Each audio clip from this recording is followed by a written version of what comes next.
حمید لولایی، کیومرث ملک مطیعی، مینا جعفرزاده،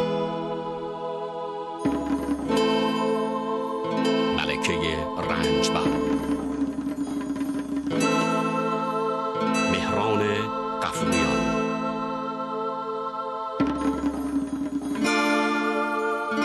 مجید صالحی،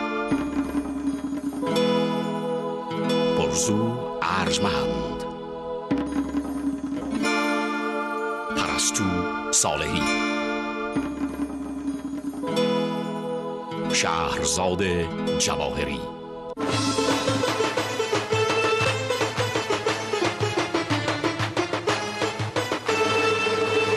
6 میلیون کمه آخه، کجاش کمه؟ شما 6 میلیون رو به من بدی، مایی نمیدونم چقدر بهتون پول میدم.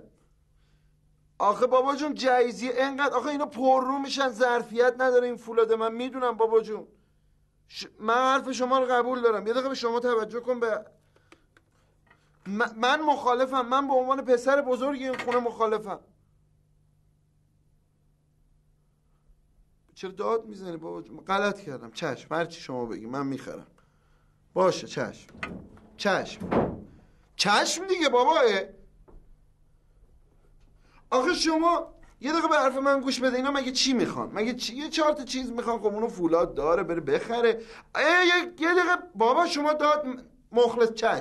چشم هر چی شما بگین. 6 میلیون باش، 10 میلیون بگیرم خب باشه، همون 6 میلیون. قربونت برم بابا. نه مامانم رفته باشون دنبال خونه بگرده. آره قربان شما، خداحافظ. پدر مادرم چی شده بهروز؟ چرا انقدر عصبانی مادر سکته میکنی ها؟ کی اومدی مامان؟ مردم از خستگی. چی شده مگه؟ در اومد. بابا مگه خونه پیدا میشه؟ اجاره ها واقعا سنگینه. دلم میسوزه برای دامادم. دامادت؟ مثل اینکه خواهر ما این وسط بلا تکلیفه. واسه دامادت دلت میسوزه مامان؟ خب بعد چیکار کنم؟ واسه دخترم هم دلم میسوزه. خونه پیدا نمیشه. بدبختا رفتن یه جای دیگر رو ببینن. من خسته شدم گفتم بیام خونه. با کی داشتی حرف میزدی اینجا عصبانی بودی؟ با بابا داشتم صحبت میکردم. بابات بود؟ بله. حالش خوب بود؟ حالش خوب بود، فقط اعصاب منو داغون کرد. چرا؟ این قضیه جهیزیه چیه؟ خب پسرم رسمه. من بعد واسه دخترم جهیزیه تهیه کنم. جهیزیه رو که داماد میاره تو خونه مادر من. شما چرا قاطی میکنین؟ خب ورداره فولاده بیاره. یعنی چه داماد میاره؟ دختر میاره، عروس میاره. یعنی چی دامادم جهیزیه میاره؟ داماد بعد خونه رو بگیره. خب جهیزیه هم بگیره، چه اشکال داره؟ من نمیدونم. به هر حال. به هر حال چی؟ من میگم به هر حال اینا هنوز خونه ندارن، میخوان جهیزیه رو تو کوچه بچینن. من چجوری الان برم براشون جهیزیه بگیرم؟ تو چرا بگیری؟ هیچی، بابا میگه تو پسر بزرگ خانواده ای، تو برو بگیر. البته اینجوری بهترم از تو. شما هم دیگه با این سن و سالتون تو زحمت نیافتین. تو پولت کجا بود آخه بری بگیری؟ من برم جهیزیه بگیرم. راستی بهروز، بابات 6 میلیون تومان برای بهناز بابت جهیزیه‌اش گذاشته کنار. مواظب باش کف نره. ماما این چه طرز حرف زدن کف نره یعنی چیه؟ خب تو هم به بابات رفتی دیگه، اصلا هیچیت به من نرفته. شما نگران نباشی، من اصلا نه پول شما رو میخوام نه پول بابا رو میخوام. خودم واسه خواهرم میرم پول میذارم، جهیزیه‌اش هم میخرم. مهم نیست اصلا. خالی نبند، خودم بزرگت کردم، خودم میرم واسش میخرم. به خاطر گل روی شما بود؟ باشه، به خاطر گل روی شما، فقط به خاطر شما من میرم از پول بابا ور میدارم. 1 میلیون تومنشو میدم جهیزیه براشون میخرم. خسته نباشی. 1 میلیون تومن پول 2 تا ماکروفیله. ماکروفیل؟ مامان تو رو خدا اینا رو یاد بگیر، جلوی 2 تا از دوستان بگی خیلی من ضایع میشم آخه. ماکروفیل چیه بابا؟ 1 میلیون تومن کم پوله؟ این چقدر پوله؟ چقدر پوله؟ خیلی پوله. من خودم 40 سال پیش به اندازه 1,000,000 تومن جهیزیه بردم خونه بابات. 1,000,000 تومن انگار پولیه. بعد میگین من اصلا به شما نرفتم. شما هم که داری خالی میبندی مامان. 1,000,000 تومن 40 سال پیش میشد 4 تا خونه خرید. خب نه بابا نه، اصلا میدونی که تو راست میگی، باید اول خونه رو بگیریم بعد ببینیم چیا باید واسه شون بخریم. خب منم همینو میگم. البته ببین بهروز، یه چیزای واجبه باید بخریم، مثل یخچال، گاز، چه میدونم. خب اونا رو میگیرم، شما نگران نباش. من فقط صداشو در نیار، من خودم میرم خرید میکنم میارم برات. یعنی چی تو میری میخری؟ هم باید من باشم، هم فولاد باشه، هم بهناز. نه بابا جون، من میخوام شما تو زحمت نیفتیم، من خودم میرم خرید میکنم. شما دیگه کار ما تو زحمت نمیافتیم، بعدم تو سلیقه نداری. ندارم سلیقه. نه خیر نداری، بعدم اینا میخوان زندگی کنن، بعد خودشون اسباب اساسیشون انتخاب کنن. خیلی خوب، شما صداشو در نیار، من خودم یه خرید میکنم براشون میارم دیگه. خوب میگیرم، نگران نباش. من به بهناز میگم. مامان جون صداشو در نیار، من خودم اصلا نگو بهشون چقدر من به بهناز میگم. مامان من نوکرتم، نگو یه دقیقه، من کار دارم. میگم بهش، میگم نگو دیگه مامان جون. نگو، من کار دارم. سلام. یه نهایمه. بهناز جون چی شده مادر؟ چرا ناراحتی؟ ناراحتم مامان. فولاد به چیزی گفته؟ شیطونه میگه برم بزنم نصفش کنم. بهروز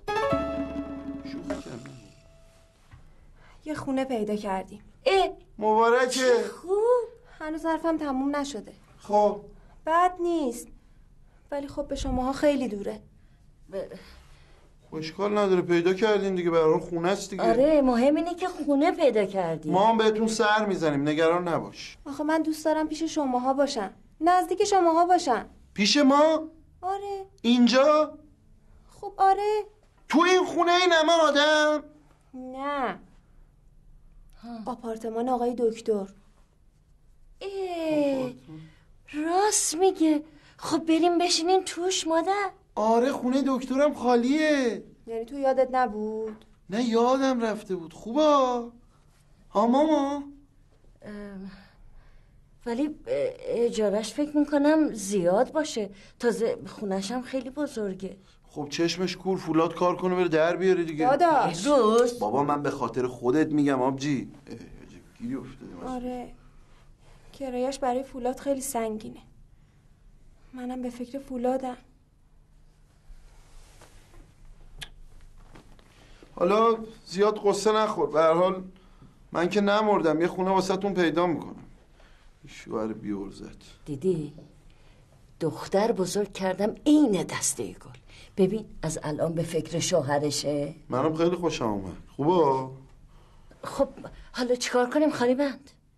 مامان واقعا که شما که به من بگی خالی بند، من بقیه چه توقعی داشته باشم؟ من رفتم. شوخی کردم، حالا نمیخواد ناراحت بشی. من میرم براشون جهیزیه بگیرم، خونه به خودشون مربوطه. ایوا تو تنها نمیتونی بری، وایستا منم بیام. مامان من نوکرتم، شما نمیخواد بیای. من بابا تو سلیقت کجا بود، مردی بلد نیست. من میرم میخرم، شما خسته این همه دنبال خونه گشت. بابا بذار خودمم بیام. نمیخواد. با هم بخریم. من سلیقم خوبه، یه چیز خوب میگیرم براشون، نگران نباش. نمی‌ذاره برم. لااقل مواظب باش آشغال نخری. آشغال نمیگیرم. مارکای خوب بخر. چشم. شما نگران نباش، از وسایل خودم بهتر میخرم. سر راه موقع اومدن 2 تا ساندویچ هم بگیر.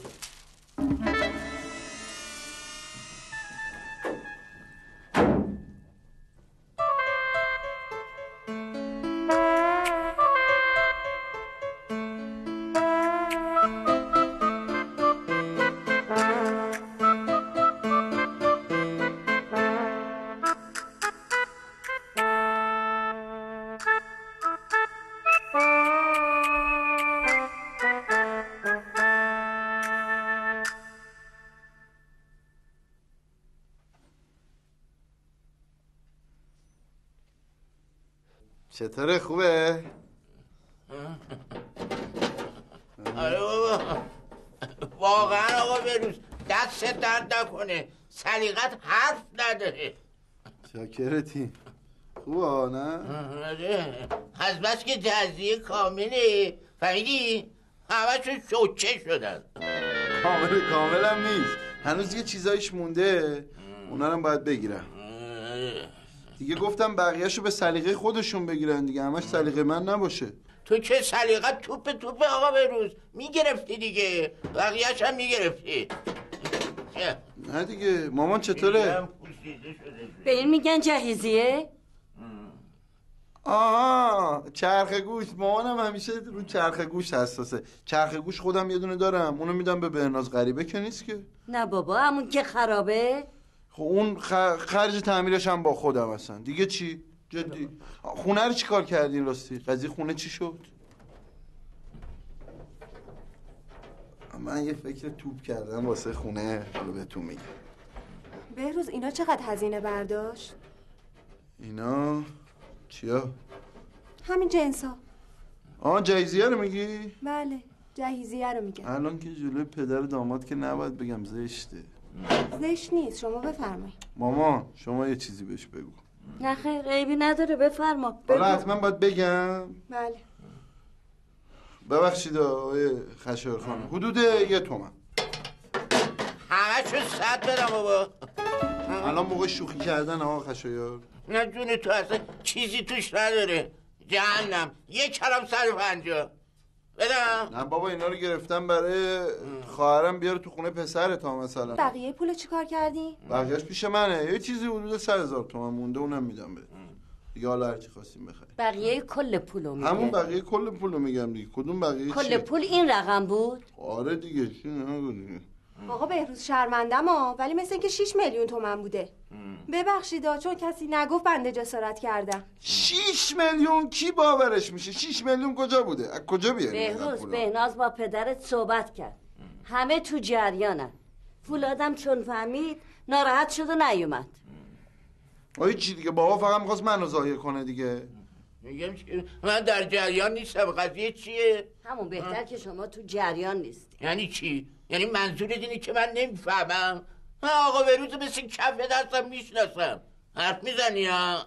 حالا که همه در جریانم بذارین من یه چیزی رو بگم. نه خیر، من آمادگی شنیدن ندارم. باشو بریم مامان. کجا این وقت شب؟ میریم هوا بخوریم. لازم نکرده بشینین. مامان جای خوبش مونده جدی، بذارین براتون بگم. همون جاهای خوبشو واسه آقا خشایار تعریف کن.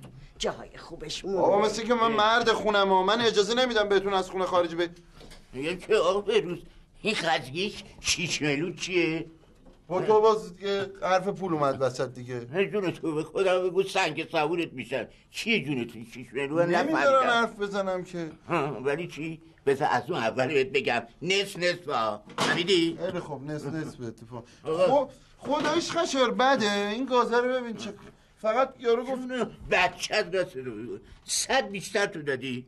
من 150 دارم بهت میدم بردارم بذار برم دیگه. 150 بدم. بابا اینا نوع خشایاریم، فقط یه بار شیر جوشیده روش. جون آقا بهروزن جلوی مهارت نمیخواستم ضایعت کنم. جون تو 100 بیشتر ندادی. به 150 بدی. جای 2 تیکه یه جای یخی داره.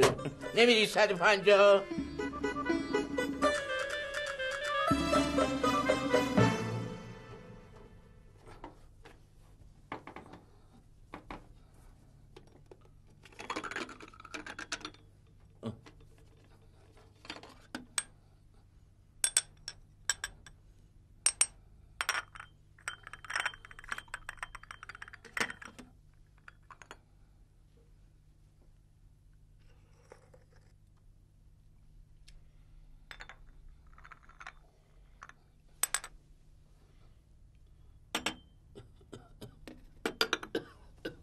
نروی تمیزه؟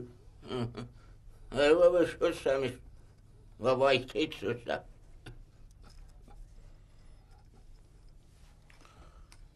میگم که آقا خشایار به به ساعت 9 مبارک. فولاد خرید فرمه.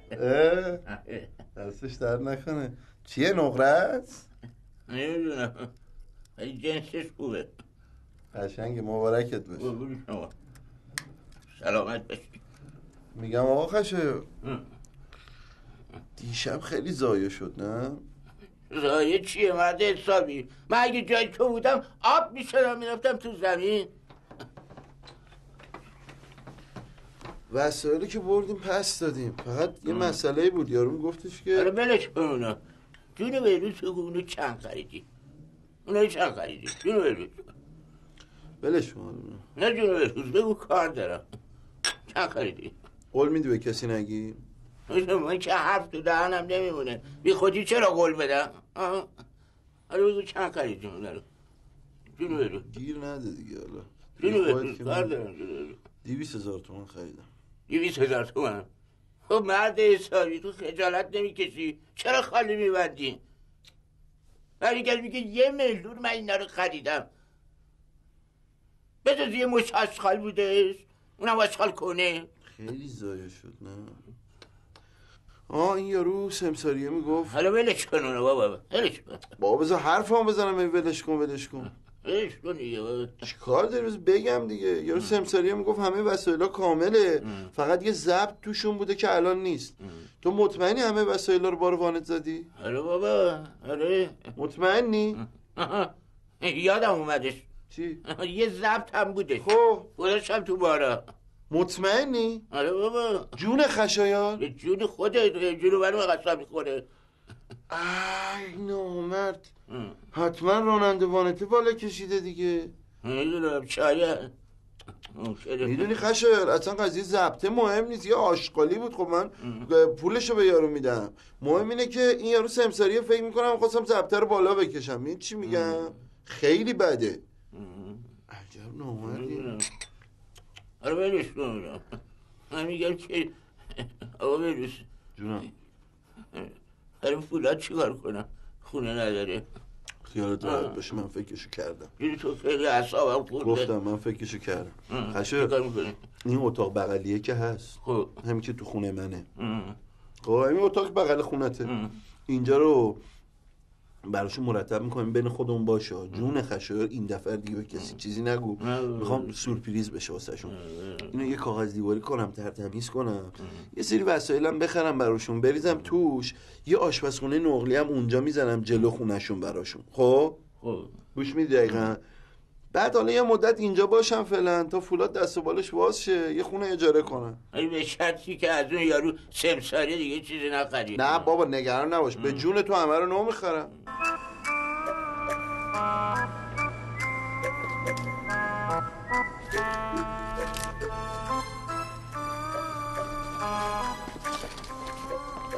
یواش کسی نه اون این بر برو تو اتاق پشتیه. یواش میبری میذاری اون زیر. یواش هیچکی نفهمه. بیا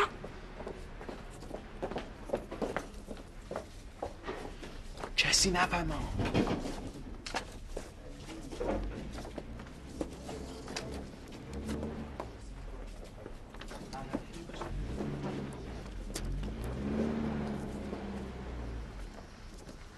کمکشون کن یخچال نخوره.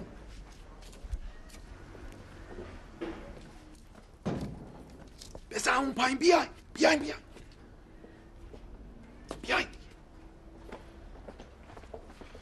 دستون درد نکنه، من حساب کردم باشه. خیلی ممنون. خدا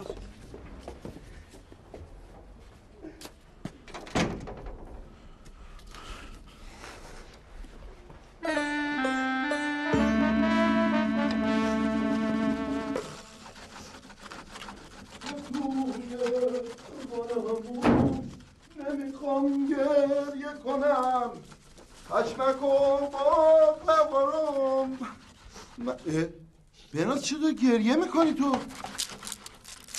او ول کنی، هم دست من ناراحتی. مامان یه چایی بریز بخورم، خسته شدم. چایی نداریم. داریم که این آشش که گفت که نداریم. یه چایی بریز بخورم، خستم بخورم. نداریم. تازه گریه هم نمی کنی یا داری پیاز خورد میکنی بی خودی؟ افه گریه نیا. بهروز برو. خب افه گریه میاد واسه من. گفتم برو. چای نخور. دیگه توی زمان همون ببین بهناز جون، با برادر بزرگترت نباید اینجوری حرف میزدی. حالا من پلوان چیزی نگفتم دیگه. داری شوهر میکنی دخترم. با برادر بزرگترش اینجوری حرف نمیزنه. مامان یه دقیقه وایسین، نیاین تو، یه دقیقه نیاین.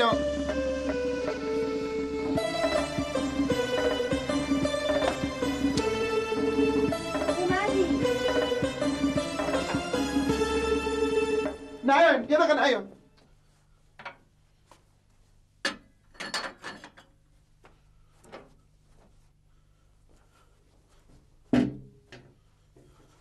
خب حالا میتونیم بیاین تو.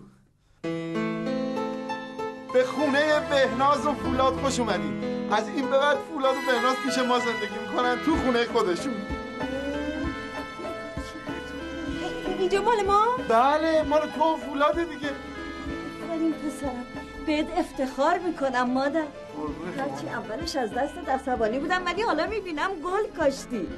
آفرین خالی بر. ماما نگو دیگه، تو هم روزه که در قفل میکردی برای همین بود؟ برای همین بود دیگه. تمام اینجا رو کاغذ دیواری کردم. از اول تمام اینجا رو ساختم. تختتون ببین چه تخت قشنگ گرفت. بعد مون همه چی نو. من نمیدونستم تو اینقدر خوش سلیقه‌ای بهروز. خواهش میکنم دیگه. همه رنگا ببین چه به هم دیگه میاد، چه شاده. وای کاش فولادم اینجا بود، خیلی خوشحال میشد. نه بابا چی میگه؟ عمدن به فولاد نگفتم بیاد که اومد اینجا رو دید کف کنه. میخوام سورپریز بشه براش. آره اینم فتح. ببین بهناز برو آقا خشایار صداش کن بیاد اینجا ببینه واسه فولادش چی کار دارم میکنم. الان میرم صداش میکنم. بدو. این تلویزیون رو برام خریده. این دیگه آکبند بود، این دیگه اصلا کلا آکبند. مامان تمام اینا رو نو خریدم. به جون خودم 10 تا مغازه رفتم، همش گشتم که بهترینشو براشون. درد نکنه. ولی بهروز ببینم بقیه 6 میلیون رو چیکار کردی؟ اصلا نگرانش نباش. 6 میلیون بقیه‌اش هم گذاشتم تو بانک براشون که بعدم وام بگیرم برن خونه بخرن. دیگه چی بهتر از این مامان؟ دیگه من باید چی کار کنم؟ آفرین به تو. تو چقدر خوب بودی و من نمیدونستم پسر گلم. این اخلاقت عین خودم شده. شما که همش میگه اخلاقای من به بابام رفته، چه اخلاقم شبیه شما نیست که. نه این یکی خیلی شبیه منه. داداش رفتم آقا خشایار نبود. کجاست؟ نه غلام گفت رفته شهرستان. شهرستان؟ مهم نیست، حالا بعدا میاد میبینه. بهنوز اینجا رو یه تمیز بکنیم وقتی شهر بیاد فکر کنه. بیا مادر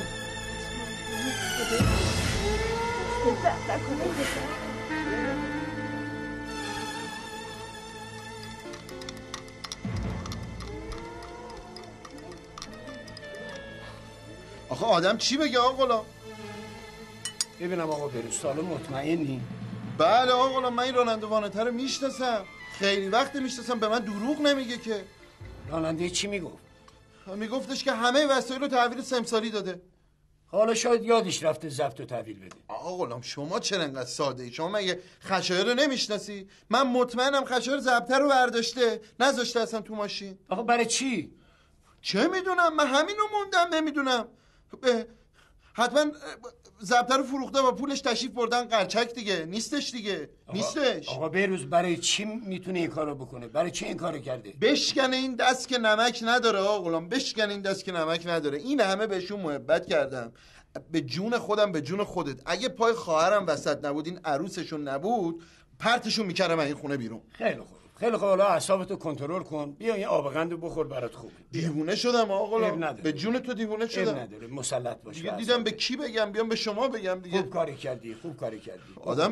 آدم یه چیزایی میبینه تو همسایگی اصلا نزدیک سکته بکنم. وقتی خودت اذیت نکن، بخور اینو. چیه؟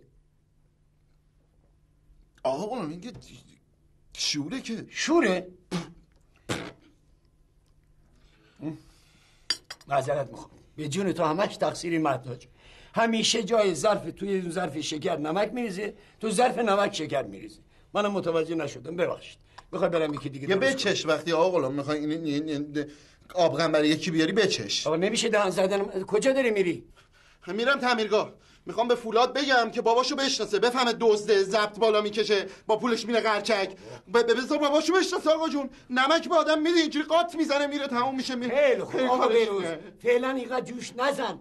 هرچی باشه فولاد دمادته، خشایارم پدرشه. ببین آقا غلام، من تو زندگیم باج به کسی ندادم. حالا میخواد غریبه باشه، میخواد آشنا باشه. صبر کن ببینم. یه دقیقه بیا اینجا. هیچی برو. برو هیچی. اونا دیوونه است این. آخه این چه کاری بود کردی؟ این درسته بابا آبرو ما رو جلو آقا بهروز بردی. برای چی رفتی دزدی کردی؟ اونم یه ضبط آشغالی که قیمتش هیچی هم نمیشه. خب میومدی به من میگفتی. من که دارم کار میکنم که پول قرچک رفتنی داشتم که بهت بدم. که میدونی من با این خانواده چقدر رو درواسی دارم. میدونی اگه بهروز به بهناز بگه چی میشه؟ بابا آبرو ما رو بردی بابا. اگه میگه بابا دزده. آره دیگه حقم داره دیگه. میومدی پول از من میگرفتی بابا جون. من که میدونم تو دزدی نکردی که. داشتی شوخی میکردی باشون. خیلی نکردم. چرا اینجوری بابا؟ تو این همه با آبرو زندگی کردی. این همه مدت اینجا سرایداری کردی. جیکت در نیامد. آخه این کارا چیه؟ چرا باید آبرو منو ببری؟ تازه اول زندگیمه. روح ماما میخواستم محکم بخوابونم تو دهنش وقتی گفت بابا دزده.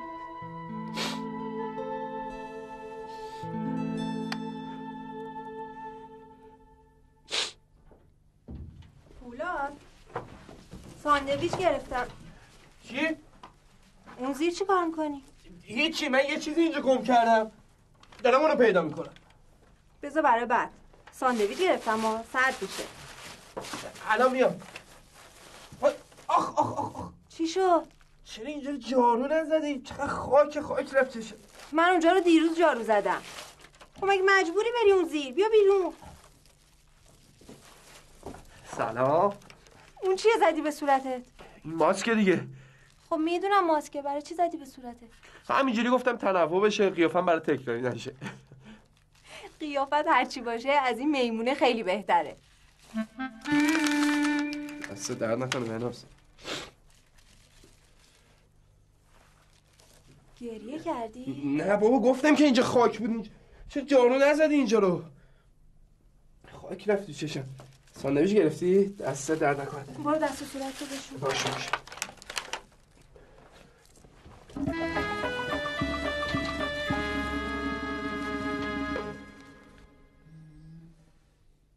ماما خیلی مونده. چی؟ فکر کردنت دیگه مامان دیگه کیشی دیگه. این دیگه اینقدر فکر داره. رفع کیش کن بره دیگه. الانم میخوام همون کارو بکنم. آره با این برم. بله این نزدیکتره. مامان چی کار میکنی؟ رفع کیش. رخ که ال نمیره، رخ مستقیم میره، اسب ال میره. شما نمیتونی الان وزیر منو بزنی. کیشی؟ چرا؟ کی گفته نمیتونم بزنم؟ زدم، خوبم زدم. لازم نیست حالا حتما باید زد بره، اچ بره، چه میدونم هر چیز دیگه. این از راه نزدیک اومد زد و رفت. یعنی چی راه نزدیک؟ چی داری میگی مامان؟ قانونشه. یه بازی میکنیم قانونشو باید رعایت کنی یا نه شما؟ خیلی هم خوب بلد بودم، خیلی هم قانون رو رعایت کردم. یعنی چی؟ تا اینجاش هم خیلی خوب بازی کردم. خب داری زور میگی، جرزنی میکنی، من بازی نمیکنم. من نمیکنم اصلا. ورش دار جمع. شما داری جرزنی میکنی، باید این احترام بذاری به قانون. این از راه نزدیک اومد اینو زد. بله میشه لطف کنین یه لحظه برین تو اتاق من با بهروز حرف خصوصی دارم. بله. چی شده؟ یعنی چی؟ آها من فهمیدم. آقا فولاد بهشون برخورده، همه چی رو اومدن به شما گفتن. بله. نمیخوام جلوی مامان حرفی بزنم. فولادم در ضمن چیزی به من نگفته. اجازه بده من با مامان صحبت کنم. مامان میشه یه 2 دقیقه برید تو اتاق من با بهناز صحبت کنم؟ نه. چه زندگی باحالی داریم ما. آخه آدم به مادرش اونجوری میگه برو تو اتاق؟ چه میدونستم ناراحت میشه؟ بفرما الان باید تو حیاط از سرما یخ بزنیم. ببینم بهروز تو به فولاد چیزی گفتی که ناراحت شده؟ بله مثل اینکه شما نمیدونید پدرشون از بنده یه دونه ضبط بلند کردن. بلند کرده کجا گذاشته؟ یعنی چی؟ منظورم اینه که دزدیده. تو مطمئنی؟ خالی که نمیبندی. چه خالی؟ بعدش هم آقا انداخته گردن راننده وانته. چی رو؟ چی رو؟ چی رو انداخته گردن راننده وانته؟ به دیگه داری حرسمو در میاری ها؟ یعنی که گفته اون ضبط و دزدیده. اگه آقا خشایار این کار نکرده باشه چی؟ من مطمئنم کار خودشه. بعدش هم آقا جیم زده رفته قرچک. چی زده؟ ولمون کن دیگه خیلی گیجی.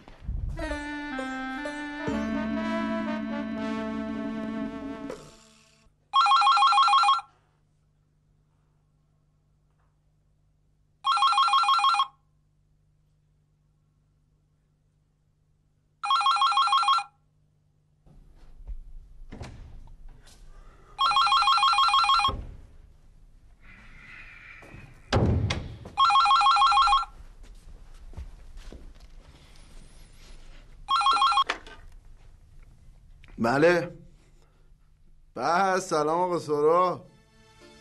چطور آقا سورا؟ چی شده؟ چی شده؟ جونم اتصالی کرده؟ اتصالی نه بابا تعمیرگاه آتیش که فولاد کجا؟ تو تعمیر آقا سورا جون من دستم به دامن جون مادر من الان خودم میرسونم. مخلص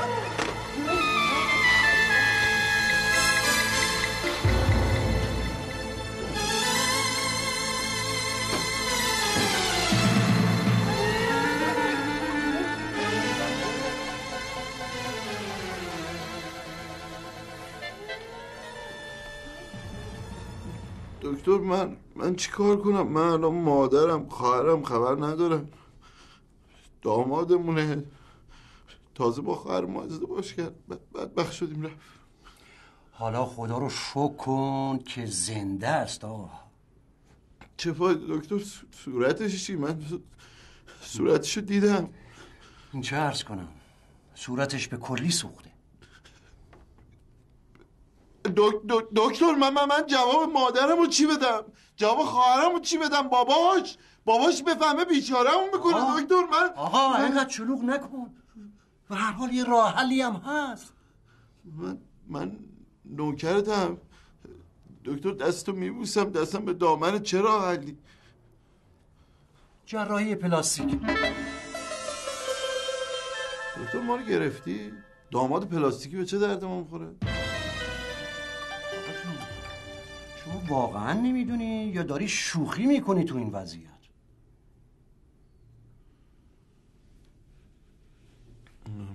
من داشتم شوخی میکردم دکتر. پاشو برو بیرون آقا. پاشو برو بیرون. پاشو. دکتر من ناراحت نشو. من نوکرتم. من شما الان بگی من باید چی کار کنم؟ فقط شما لازم نیست کاری بکنی. من خودم یه دکتر جراح پلاستیک خوب سراغ دارم. خیلی دکتر ما خودمونم یه جراح پلاستیکی سراغ داریم. آشنامونه. اصلا یه مدت همسایه‌مون بودن. کیه؟ دکتر مهرتاش سرایدار. میشناسمش. اون که خیلی وقت جراحی نمیکنه. شما میدونی اخون میترسید دکتر. جراح آره یادمه. به هر حال من یه دکتر خوب سراغ دارم. اونو به شما معرفی میکنم. مریضتون رو ببرین پیشه. بعد دکتر همه چی حله؟ یعنی عوارضی نداره؟ 100% صورتش خوب میشه؟ بله نگران نباشید. علم پزشکی خیلی پیشرفت کرده. فقط ممکنه صورتش یکم عوض شه. اون اشکال نداره. خوب بشه. دکتر الان باید چیکار کنیم؟ پیشه هر چی زودتر ببرینش پیش اون. بله نذارین دیر بشه. خیلی زود. هر چی زودتر بهتر. دست شما دکتر سفارش ما رو هم بهشون بکنم. باشه چشم. دست شما فقط این آدرسشو به من بدین من برم. خوب میشه دیگه ان شاءالله. بله خوب میشه. دست شما دکتر ببخشید من شوخی هم کردم. خواهش.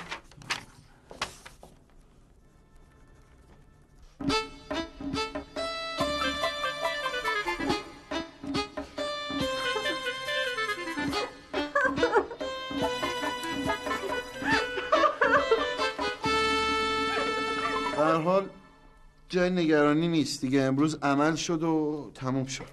فولاد ای بابا بناز خانوم اینقدر گریه نکن بابا. اعصاب منو خورد کردی ها. آقا جون مثل که واسه پسر جنابالی داری گریه میکنه. بابا جان حالا که دیگه عمل شده طوری نیستش که تازه من دیدم حالش خوب بودش تازه پلاستیک هم کشیده که واقعا که شما چرا اینجوری؟ این آقا خشایار هیچی عین خیالش نیست. تعجب میکنم. حالا بابا اینقدر خودتون رو ناراحت نکنید، خدا رو شکر کنید که زنده است. منم همینو میگم آقا بهروز. آقا بهروز حالا تعمیرگاه چطور شد؟ هیچی دیگه آقا غلام، می‌خواستین چی بشه؟ تعمیرگاه سوخت رفت، ولی باز خدا رو شکر بیمه پولشو میده. میگم آقا بهروز نمیشه این خرج عمل فولادو از بیمه تعمیرگاه بگیریم؟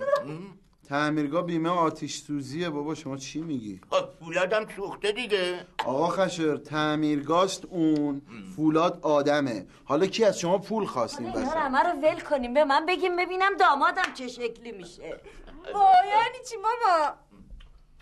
مادرشون مگه جراحی پلاستیک نکردی؟ خب چرا؟ خب عوض شده دیگه. نه بابا جون، من با دکترش صحبت کردم، دکترش قول داد که سعی خودشو بکنه شبیه خودش بشه. شبیه دکتره؟ بابا بهروز چی میگی؟ شبیه خود فولاد.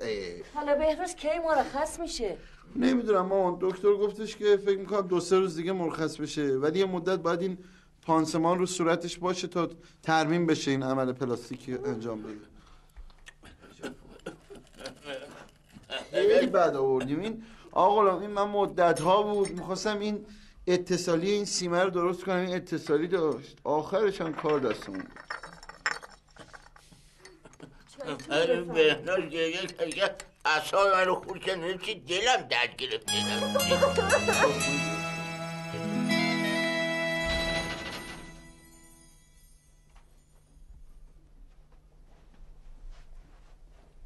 فولاد بله برای تا پرتقال آوردم. دکتر گفته مایعات بعد زیاد بخوری. بیا. دستت درد نکنه. میگم فولاد صدا چرا عوض شده؟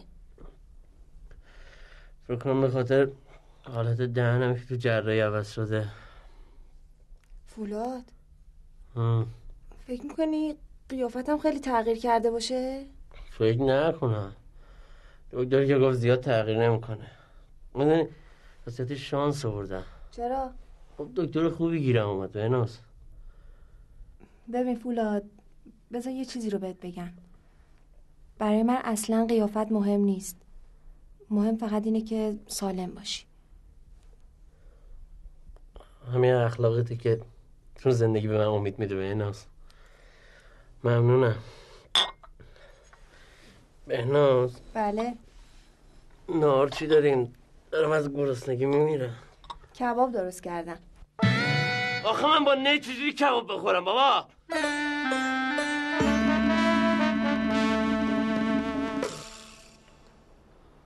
خب روز جونم فولاد جون. آخه چرا این اتفاق برای من افتاد؟ ولش کن فولاد، شاید قسمت این بوده. خدا رو شکر که من تعمیرگاه نبودم. نه میگم اگه من تعمیرگاه بودم یه موقع آتیش که میگرفت تو میخواستی من نجات بدی، بعد یهو میومدی از تو آتیش رد میشدی صورتت اینا حتما میسوخت. حالا هم که سوخت دیگه. حالا فکرش هم نکن، انشالله فردا صورتتو باز میکنی دیگه راحت میشی. از همین میترسم. چرا؟ از این که نمیدونم چه اتفاقی افتاده. زیر این باند چی هست؟ چی شده صورتم؟ یعنی چی بی خود میترسی؟ زیر باند چیه؟ خودتی دیگه. نگران نباش، من هستم فولاد جون. بهنازم دوستت داره. بابا نگران چه چیزایی هستی تو؟ اما فقط فولاد من یه معذرت خواهی بهت بدهکارم. برای چی آقا بهروز؟ ولش کن هیچی. خب بگو دیگه، تعارف نکن، ما که با هم فامیلیم. راست میگی دیگه، داماده ما. به فولاد اون قضیه ضبطه بود. خب اون سمساریه زنگ زد گفت ضبط تو مغازه است، زیر وسایل بوده، قبلا ندیده بودتش. دیدی آقا بهروز بابای من دزدی نکرده بی خود تهمت زدی. آقا فولاد ما رو حلال کن. فراموشش کن آقا بهروز، فقط نذار بابام بفهمه. من نوکرتم آقایی. بذار رو تو درد میکنه. ببخشید فولاد درد گره؟ نه نوکرتم. 3 روز بعد.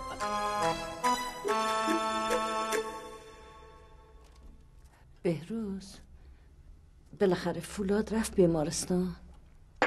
آره مامان، امروز قراره پانسمان صورتشو باز کنن. بیچاره دخترم، بیچاره بهناز. مامان انقدر قصه نخور بابا، طوری نیست. من با دکترش حرف زدم، گفت صورتش خوب شده، نگران نباشید. حالا ببینم تعمیرگاه رو میخواین چیکار کنین؟ خدا رو شکر بیمه بود مامان، الان با پول بیمهش یه جای دیگر رو میگیرم، مهم نیست. اون وقت فولادم میبری سر کار؟ حرفی میزنی یا مامان؟ نگران نباش، میبرمش سر کار. مثلا دامادمونه ها. برو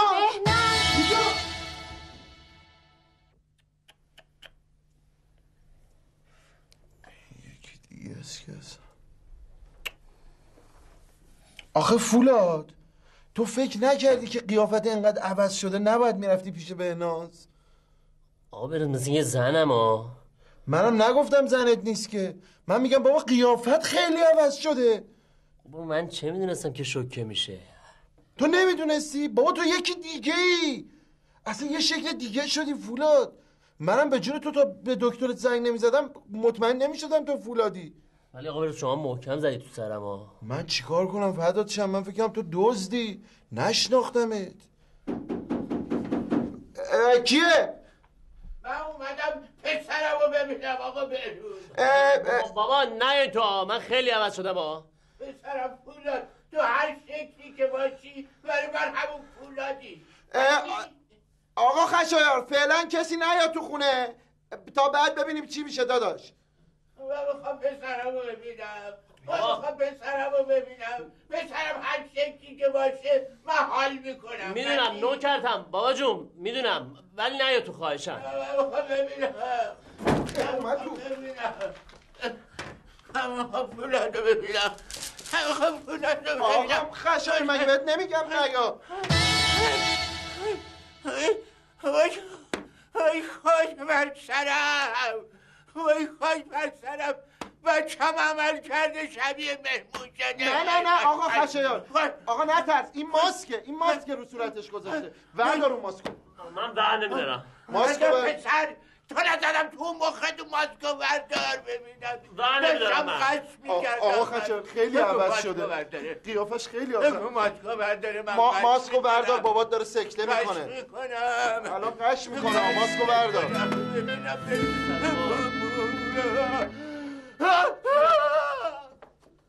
بابا میگم بر نداریم. آقا خشایار بابا بپر یه لیوان آب غم بیار. بابا نوکر، بابا من میگم بر ندارم آقا بهروز.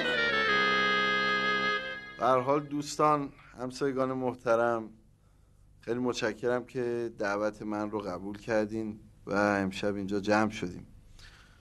ما الان اینجا دوره هم هستیم که جشن تولد آقای فولاد جدید رو جشن بگیریم. اتفاقا تلویزیون یه سریالی نشون میداد، ای وای اسمش یادم رفته. تولدی دیگر. عیناً داستان همین بود. یادته غلام؟ آره اتفاقا من اون سریال دیدم. خیلی سریال. اگر اجازه بدین من میخواستم یه صحبتی بکنم. خواهش میکنم بفرمایید. بگو بهناز جون، بگو دخترم.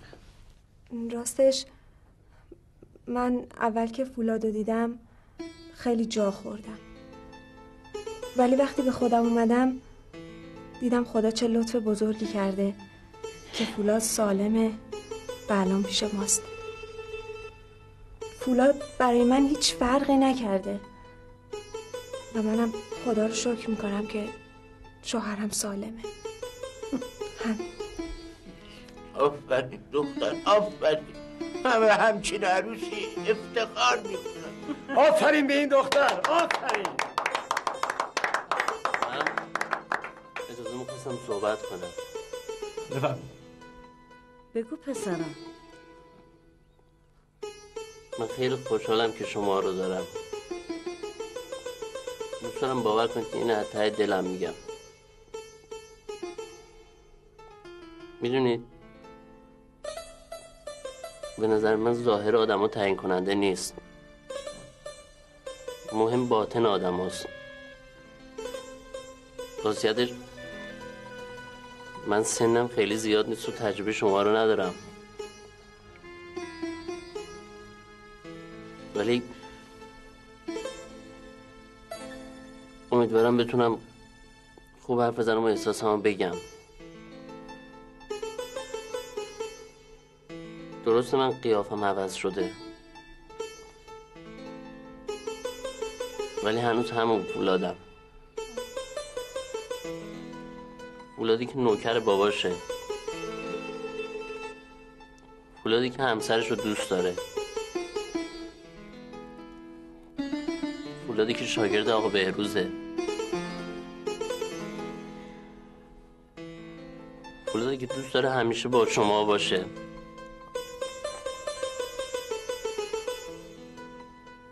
من نوکرتم بابا. آفرین پسرم. فولاد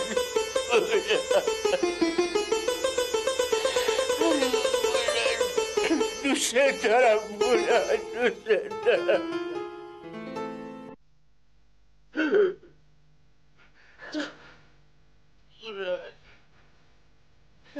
همیشه برای من زنده فولاد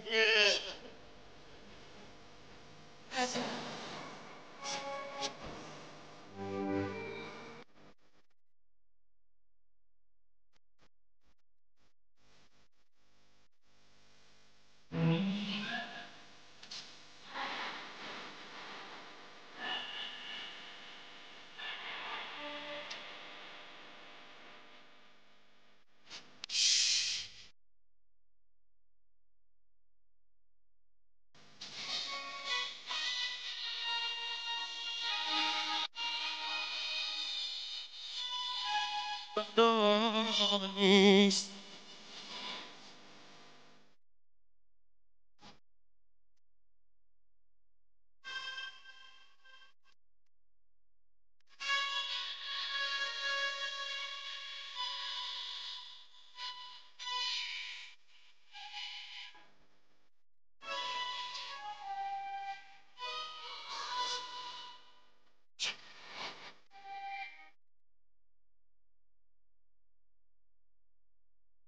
آدما با هم و تنهان، هر کدوم یه جور معمان. بعضی باش